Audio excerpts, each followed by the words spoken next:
Hello, everyone. My name is Gabe Masis, and I'm a manager with Armanino on the Adaptive Implementation team. I will be leading you through the 2022 R1 Adaptive Planning release highlights today.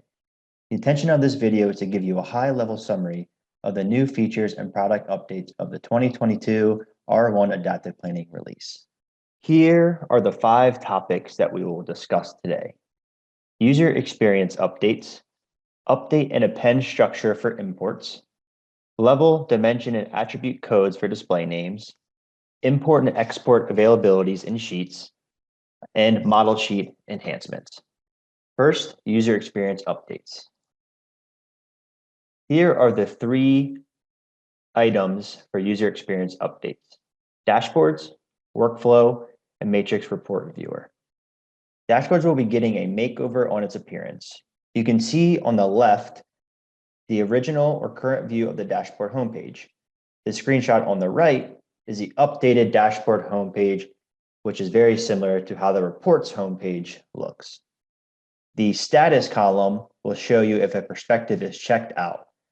In the old view, you would see a small lock symbol in the bottom right-hand corner that you would need to hover over to see status. Next, workflow, also with a brand new look for easier management. Like dashboards, the workflow module will also have a new look. The screenshot on the left is the original view of workflow, while the screenshot on the right is the updated view, similar to how the report homepage looks. And lastly, the matrix report viewer, or sometimes known as HTML reporting. There are 2 major changes to the matrix report viewer. The first is that users can now show more than 2 parameters on the screen at once. This looks like how you would see dimension filters on a cube sheet. The second update is the toolbar. It has a sharper look and makes it a little easier to navigate for users.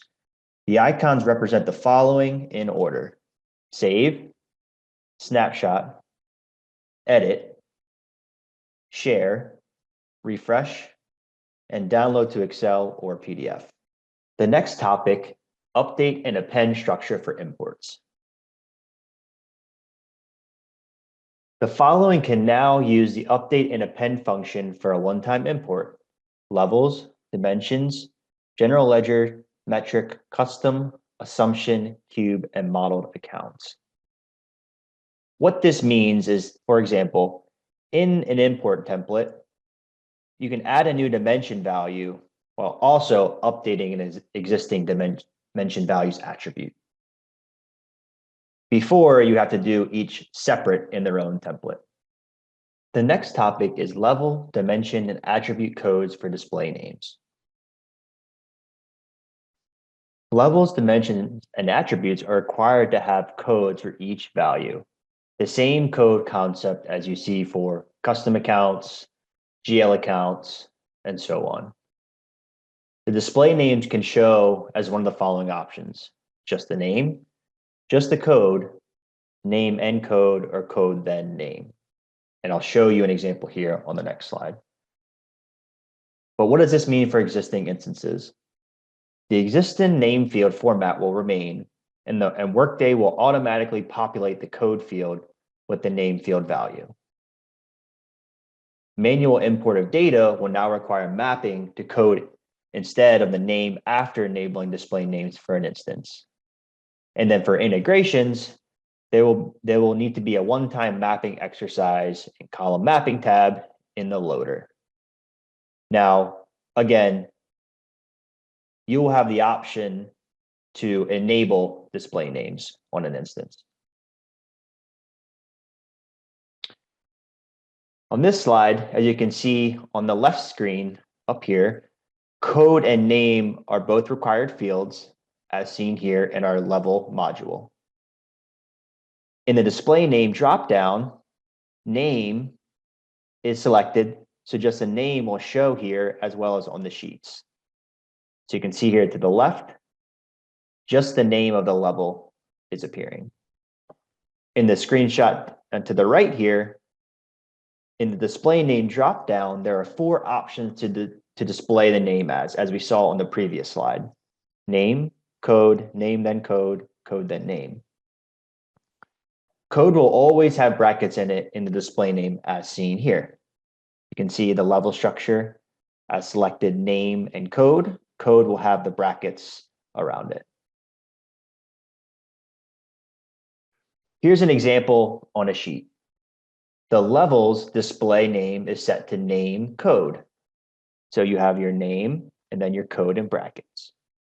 While a dimension on the sheet, this cost center dimension, is set to code, then name. So you can see here, the brackets around the code, and then the name after the code. For a dimension planning loader, code will be required as part of the column mapping, as seen here. For GL balances loader, it will require a mapping exercise to the code once this feature is enabled, as mentioned previously. Our fourth topic is import and export availabilities in sheets.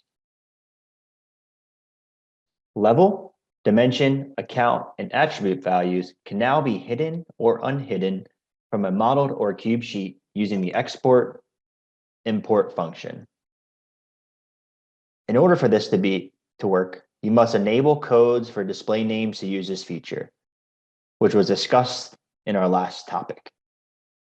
Removing accounts, level, and attributes from a sheet will not delete the data, but only hide it. Removing dimension values will potentially delete the data, and a screen will prompt you to acknowledge this before accepting. In our example here, we are in columns and levels on a modeled sheet, looking at the education dimension. With the education dimension values down here, we will use the graduate dimension value as an example. You can see now there's this import and export property to use. If we export this, which would show like the Excel template down here, and we change graduate availability to no, and we want to delete data if it's present, yes, and we re-import it, and it would show the updated import here as graduates no longer checked in the background. Our fifth and final topic is model sheet enhancements.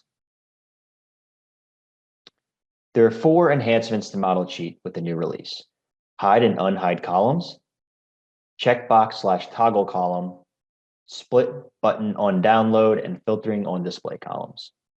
Hide and unhide columns. Model sheet columns now have the capability to hide and unhide certain columns under the display options icon on the sheet. In order for this to be enabled, you would need to navigate to the background of the sheet and select Allow users to hide columns in display options as seen in the screenshot to the right. The next model sheet enhancements topic is checkbox and toggle column. This gives you the ability to use certain values to create more dynamic calculations. For example, you can create a formula where if the checkbox column equals 1, use one calculation. But if the checkbox column is 0, use another calculation. The model will present different values on row details based on whether or not you select the checkbox. The third model sheet enhancement topic is split button on download. When you navigate to the model sheet and click the caret for download, you'll have 2 options: download and printable view. You click download, it will download your sheet with all columns, even if they're hidden. The printable view will respect user's view state and will export with the columns hidden. The fourth and final model sheet enhancement is filtering on display columns. Users can filter modeled sheet rows using calculated account display columns for calculated accounts, making it faster and easier to find what you need. If you navigate to Sheets, select the modeled sheet, display options, and filter rows, you'll be able to filter on the display columns there. This concludes the Adaptive Planning 2022 R1 release highlight video. Thank you for listening, and please reach out to Armanino if you have any questions.